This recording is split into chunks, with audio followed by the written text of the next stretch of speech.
तो सूरध्वज जी जो थे वो मदन मोहन जी से बहुत स्नेह करते थे, परंतु उत्तर प्रदेश से हमारे वृंदावन से थोड़ी दूर एक स्थान है, वहां वो रहते थे।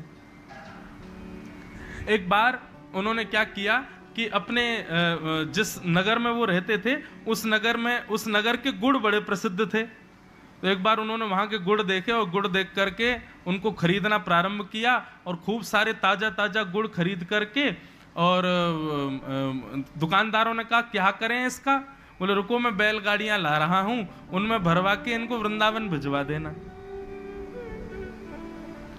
दुकानदारों ने कहा भैया तुम यहां से गुड़ खरीद करके वृंदावन बैलगाड़ियों में लदवा के भिजवाओगे? बोले और नहीं तो कहां भिजवाना है? बोले कि वहां मदन मोहन जी का मंदिर है, मदन मोहन जी के मंदिर की सेवा में भिजवाने गुड़। तो एक दुकानदार बोला देखो भैया हमको तो फायदा ही हो रहा है, तुम पैसा दे रहे हो, लेकिन इससे बढ़िया तो तुम वृंदावन चले जाओ और जितना पैसा तुम यहाँ खरीदने में और यहाँ से पहुंचाने में लगाओगे उतने में से तुम दुगना तिगुना गुड़ वहीं खरीद के वृंदावन में दे दो। गुड़ तो सब जगह मिलता है, तुमको यहीं से ही क्यों भेजना है? तो सूरध्वज जी बोले तुमको कभी प्रेम हुआ है? बोले ये क्या बात हुई?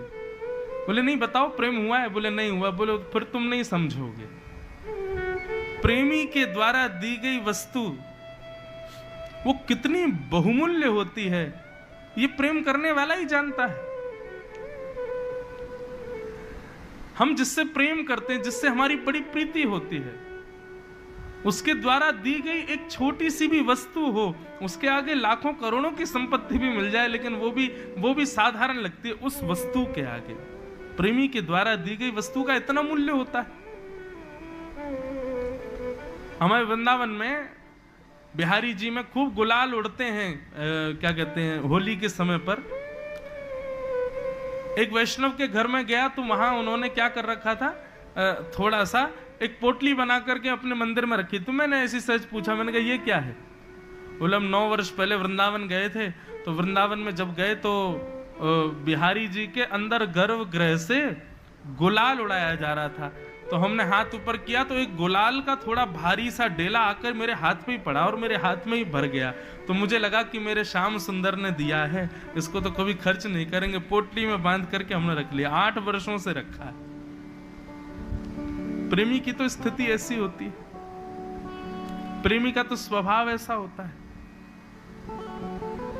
और उन्होंने महाराज इतनी दूर से गुड़ खरीद के बैलगाड़ियों में लद करके मदन मोहन जी मंदिर भिजवाए वृंदावन। गुड़ 5-6 दिन का समय लग गया महाराज, बैलगाड़ी अपनी गति से चलती है। 6 दिन में वो गुड़ पहुंचे वृंदावन, और जब वृंदावन पहुंचे तो समय हो रहा था रात्रि के 11-12। सारे मंदिर बंद हो चुके थे 8-9 बजे ही। 8-9 बजे मंदिर बंद हो गए। अब बैलगाड़ियां पहुंच गई वृंदावन। अब बैलगाड़ी वाले बेचारे क्या करें, जब तक मंदिर खुलेंगे नहीं, पुजारी मिलेंगे नहीं, तब तक गुड़ दे नहीं सकते, तब तक बैठे रहो। रात्रि में जाकर के सब बैलगाड़ी वाले सब मंदिर के बाहर ही अपनी बैलगाड़ियां खड़ी करके सो गए। सुबह होगी तब गुड़ देंगे। लेकिन उस गुड़ की सुगंधी श्री मदन मोहन जी को आने लगी और मदन मोहन जी व्याकुल हो गए। भैया ये वृंदावन से खरीद के भी दिए जा सकते थे, लेकिन वो अपने नगर से बना के भिजवाए उसने। स्वप्न में सो रहे पुजारी जी को स्वप्न आ गया और मदन मोहन जी रोने लगे। पुजारी जी बोले जय जय, कहा भयो आप रो काई को रहे हो? सेवा में कोई कमी रह गई? नाथ आपकी सेवा में कोई अपराध बन गया हो, आप रो काई को रहे हो? मदन मोहन जी बोले मेरा एक भक्त है, वाको नाम है सूरध्वज, वाने अपने नगर से गुड़ भेजे मेरे ताई, और गुड़ आकर के बाहर मंदिर के बाहर बैलगाड़ी में लदे भय रखे हैं। मेरा बहुत जोर से मन है रो उनको खावे को। आप जल्दी मंदिर आओ और मंदिर खोलो, और मंदिर खोल करके मुंह को गुड़ को भोग लगाओ। पुजारी जी बोले नाथ अर्धरात्रि का समय हो रहा है, दोबारा नहाना पड़ेगा, सब व्यवस्था करनी पड़ेगी, और आधी रात में कौन से मंदिर में भोग लगता है? सुबह तक प्रतीक्षा कर लो, 2-4 घंटे में भोर हो जाएगी, सुबह मंगला आरती करके आपका श्रृंगार करके फिर गुड़ों का भोग लगा देंगे, थोड़ी प्रतीक्षा कर लो। मदन मोहन जी और जोर जोर से रोने लगे। बोले एक तो मैं इतना व्याकुल है रहा हूं, मेरे मन में इतनी भावना है रही है वाकू खावे की, और तू है का मुझे और प्रतीक्षा करवा रहा है। अब मुंह पे प्रतीक्षा ना है रही, अवैया और अवैया के मंदिर खोल और गुड़ को भोग मुंह को लगा। और अर्धरात्रि में पुजारी जी नहा धो करके गए, बाहर खरी बैलगाड़ियों में जितने गुड़ आए थे सब गुड़ उतरवा के मंदिर में धरवाए और उन गुड़ों का प्रसाद श्री मदन मोहन जी को लगाया। तब मदन मोहन जी का शयन रात्रि 2 बजे हुआ। ऐसे प्रेमी हैं हमारे ठाकुर। तो हमारा वृंदावन तो प्रेम का प्रमुख है, प्रेम की राजधानी है, वहां तो प्रेम की प्रधानता रहती है। भक्त अपने प्रेम भाव प्रस्तुत करता है, ठाकुर जी उसी से ही रीझते हैं। ऐसे ठाकुर जी हमारे बड़े प्रिय हैं। तो प्रेम प्रधान है भगवत सेवा में। वृंदावन के उपासकों को चाहिए केवल दर्शन तक ही सीमित ना रहे, इन 5 रसों तक जाने का प्रयास करें। दर्शन करके हमने अपने नेत्रों से वृंदावन को पा लिया, कथा सुनकर के, सत्संग सुन के, कीर्तन सुन के कानों से वृंदावन प्रवेश हो गया, लेकिन 3 रस से हम वंचित रह जाते हैं, नासिका, जिह्वा और त्वचा। वृंदावन लोग रस के माध्यम में जब जाते हैं, जीव के माध्यम में, तो यहाँ के चाट भल्ले और क्या कहते हैं बेड़ई कचौड़ी और लस्सी आदि ये सब भाव उनके मन में उत्पन्न होने लगते हैं। मैंने इनको नाम दिया है सिक्योरिटी गार्ड हैं वृंदावन के। वृंदावन के सिक्योरिटी गार्ड कौन कौन हैं? लस्सी, चाट भल्ले, वृंदावन के पेड़े और बिहारी जी के बाहर जो मिलते रहते हैं, दही बल्ला, पकौड़ी बल्ला आदि आदि जो भी मिलता है, ये सब वृंदावन के सिक्योरिटी गार्ड हैं। सिक्योरिटी गार्ड का मतलब क्या होता है? जो मालिक से ना मिलने दे, अपने तक ही सीमित रखे, वही सिक्योरिटी गार्ड है। बंबई, दिल्ली आदि शहरों के लोगों से पूछो कहां से आ रहे हो? वृंदावन से आ रहे हैं। क्या किया वृंदावन में? बिहारी जी दर्शन किए, पहली बात तो कह देते हैं, लेकिन दूसरी बात, अरे महाराज जी हम तो वहां पे भल्ले खाए, लस्सी पी, क्या आनंद आ गया, पेड़े खा कर के आए ब्रजवासी के।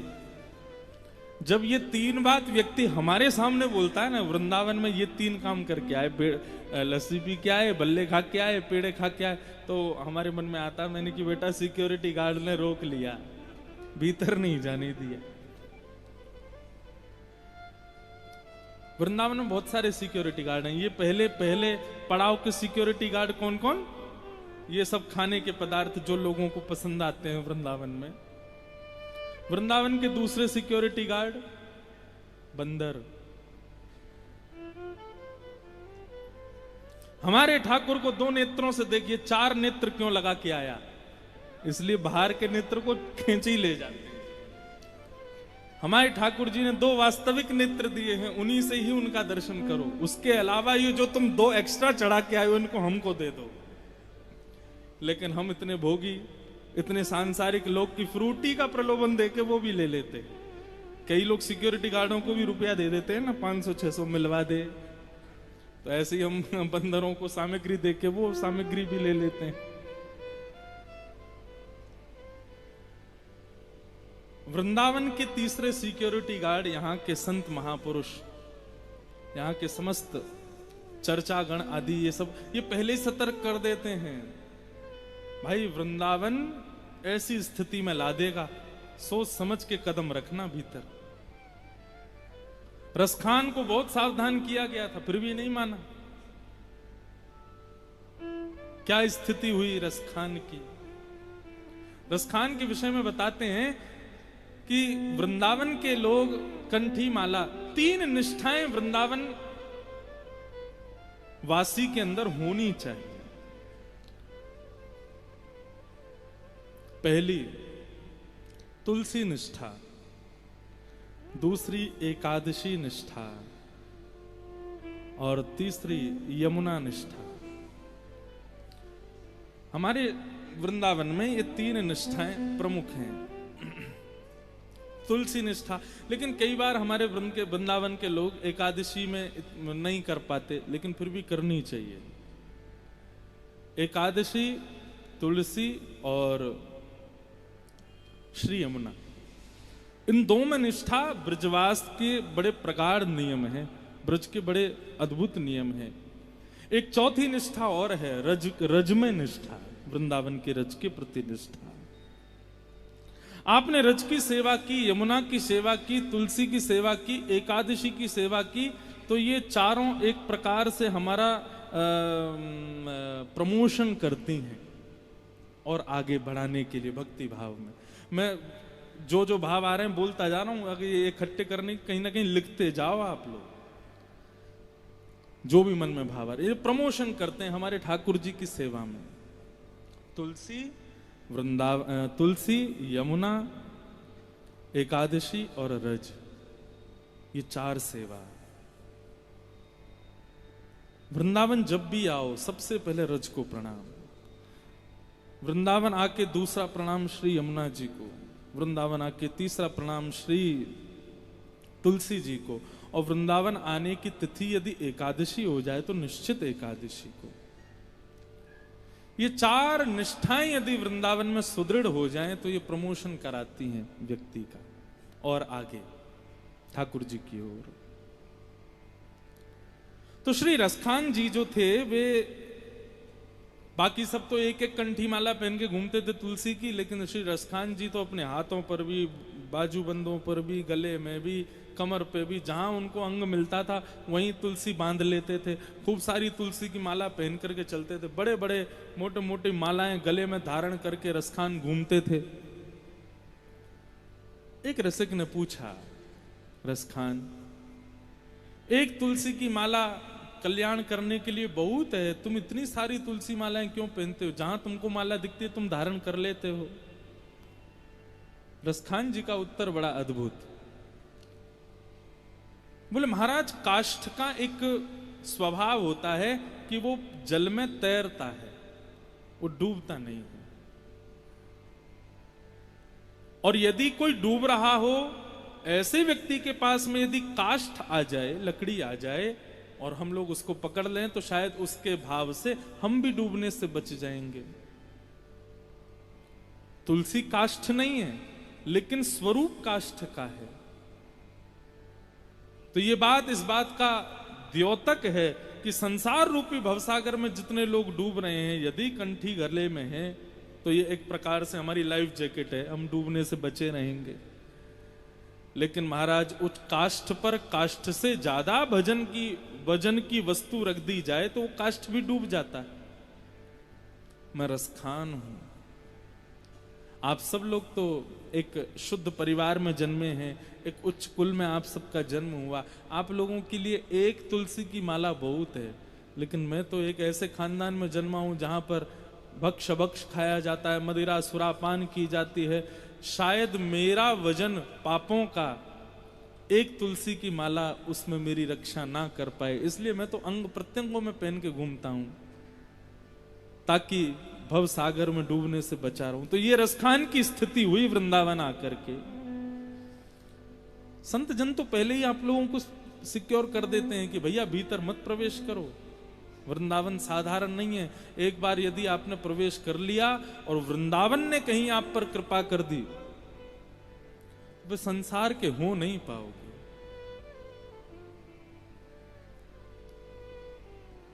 तो ये सिक्योरिटी गार्ड हैं वृंदावन के। कितने सिक्योरिटी गार्ड हो गए? पहले तो यहाँ के भोजन पदार्थ, दूसरे यहाँ के बंदर, तीसरे यहाँ के संत, और चौथे सिक्योरिटी गार्ड श्याम सुंदर और किशोरी जी के अष्ट सखियां और अष्ट सखा।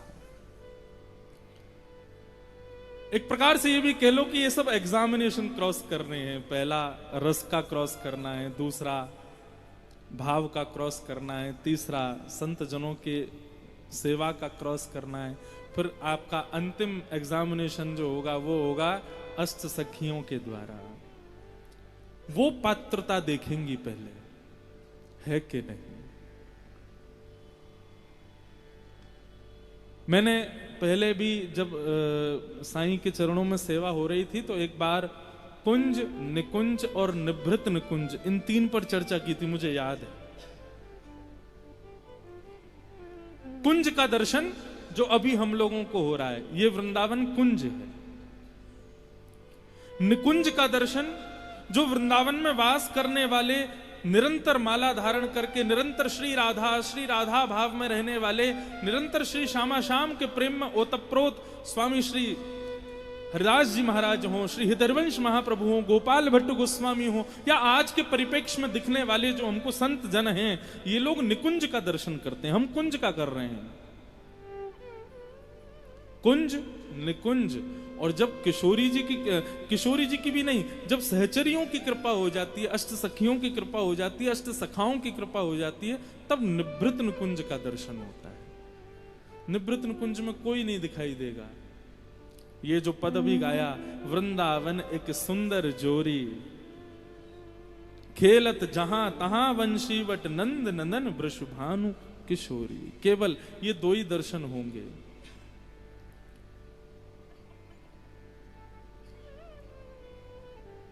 फिर आप किसी भी सौंदर्य का दर्शन करोगे ना, चाहे वो स्त्री हो, तो लगेगा किशोरी जी का शायद अंश है। कोई सुंदर पुरुष दिखेगा तो भी ऐसा दिखेगा शायद मानो ठाकुर जी का अंश है। बहुत ध्यान से सुनना। वो है निभृत निकुंज। वहां पर केवल श्यामा श्याम और किशोरी जी का ही दर्शन है, इसके अलावा कोई नहीं दिखेगा।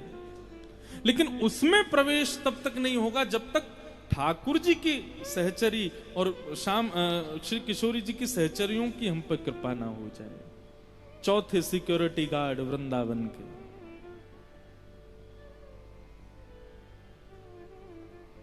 एक बार श्यामा श्याम दोनों निभृत निकुंज में लीला कर रहे थे, तभी श्री उद्धव जी महाराज आ गए। उद्धव जी भीतर प्रवेश करने लगे, सहचरियों ने रोक दिया, बोले उद्धव अंदर नहीं जा सकते, ये निभृत निकुंज है, यहां जाने के लिए पहले हम लोगों को तुमको परीक्षा देनी पड़ेगी। उद्धव बोले तुम जानती हो मैं कौन हूं? वृष्णीनाम प्रवरो मंत्री कृष्णस्य दयित सखा शिष्यो बृहस्पतिर साक्षात उद्धवो बुद्धि सत्तम। मैं साक्षात बृहस्पति का शिष्य, कृष्ण का दयित सखा, और तुम लोग मुझे कह रही हो कि परीक्षा देनी पड़ेगी अंदर जाने के लिए। सब फालतू बातें नहीं करो, चलो जाने दो भीतर।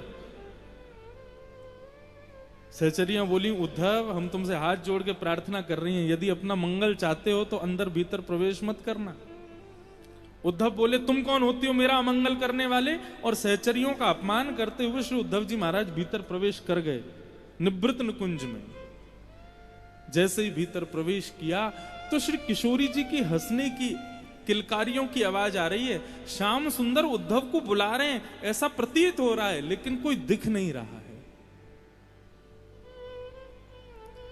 उद्धव जी बोले कन्हैया, श्याम सुंदर आप कहां हैं? आपकी आवाज तो आ रही है, आप मुझे बुला तो रहे हैं, लेकिन मुझे दिख क्यों नहीं रहे? ठाकुर जी बोले अरे उद्धव तेरे सामने खड़ा हूं, देख मुझे। उद्धव जी बोले मैं देख तो रहा हूं, यहां सुंदर पुष्प दिख रहे हैं, बगीचे दिख रहे हैं, यमुना जी दिख रही हैं, सघन कुंज दिख रहे हैं, आप नहीं दिख रहे। उद्धव जी खोजने लगे, लेकिन श्याम सुंदर जब नहीं मिले, उद्धव जी रुदन करने लगे, विलाप करने लगे, हे श्याम सुंदर आप कहां हो? तब ठाकुर जी ने कहा उद्धव कहीं तुमने ललिता विशाखा आदि सहचरियों का अपमान तो नहीं किया? बोले अपमान नहीं, लेकिन हाँ भीतर आने से पहले उनकी आज्ञा नहीं मानी। बोले इसीलिए हमारा दर्शन नहीं हो रहा है। तुम वृंदावन आ तो गए हो, सघन कुंज में भीतर प्रवेश तो कर गए हो, तुमको यमुना जी दिख रही हैं, कुंज दिख रहे हैं, लता पत्र पल गुल्म सब दिख रहे हैं, लेकिन हम नहीं दिख रहे क्योंकि सहचरियों की अभी कृपा नहीं हुई। उद्धव जी महाराज रोते रोते ललिता विशाखा आदि सहचरियों के पास गए, बोले कृपा करो, मुझे कैसे दिखेंगे श्यामा श्याम? बोलो उद्धव, वृंदावन में एक बहुत बड़ा अपराध है। बहुत ध्यान से सुनिएगा बंधु। वृंदावन में भगवत अपराध हो जाए क्षमा मिल जाएगी, वृंदावन में प्रसाद अपराध हो जाए क्षमा मिल जाएगी, वृंदावन में किसी भी प्रकार के ठाकुर जी की सेवा का अपराध बन जाए क्षमा मिल जाएगी, लेकिन वृंदावन में भक्त अपराध हो जाए कभी क्षमा नहीं मिलेगी। और यदि इससे मुक्त होना चाहते हो उद्धव, तो तुमको कलयुग में भगवत रस का गुणगान करना पड़ेगा।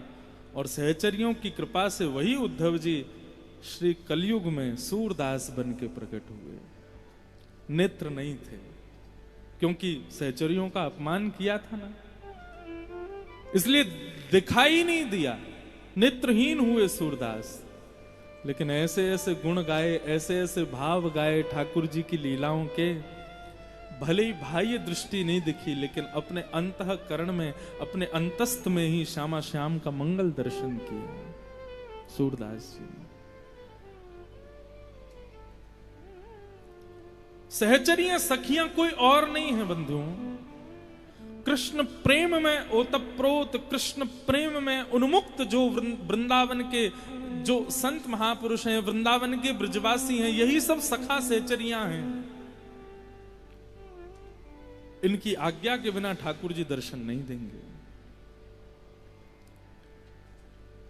मैं कहता हूं अपनी कथाओं में कि वृंदावन आने पर यहां के ब्रजवासियों की अल्हड़पने की भाषा सुनकर के कई लोगों के हृदय को क्षोभ हो जाता है।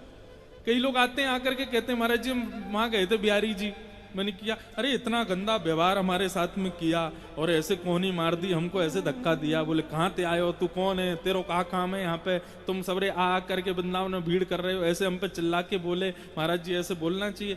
मैं शांत हो जाता हूँ। लेकिन यदि वो अब सुन रहे हो तो कह दूं, वृंदावन के ब्रजवासियों की ऐसी वाणी ही प्रसाद है। अरे ये वृंदावन है, यहां पर जगत नियंता जगदाधार को भी गारी दे के बोलते हैं ब्रजवासी। और हम चाहते हैं कि हमारा सम्मान हो यहां पर, हम चाहते हैं कि हमको यहां पर पूछा जाए, हमको विशिष्ट माना जाए यहां पर। वृंदावन की कृपा यही है कि यहां आने वाले प्रत्येक मानव को अब वो